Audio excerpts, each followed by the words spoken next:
Hi everyone, I'm Cody Tesla with MarineMax Nisswa on Cross Lake, and today we're standing on the SLX 280. This one has got the 8.2 liter big block HO, tons of power on a 28-foot boat.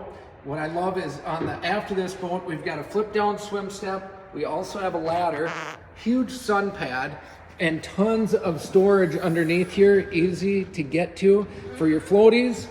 As you come around, you've got a nice walk through.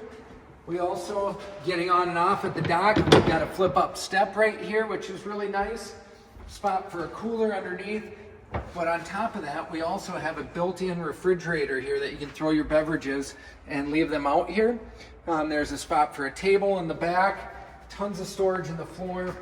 Boat has a head with a sink in it as well.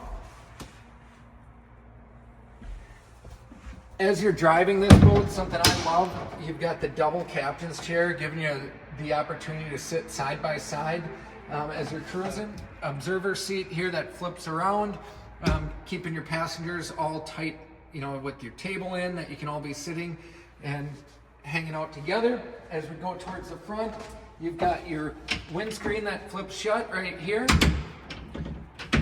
Great big bow, flip down armrest. Tons of space. Come check it out. MarineMax Nisswa on Cross Lake.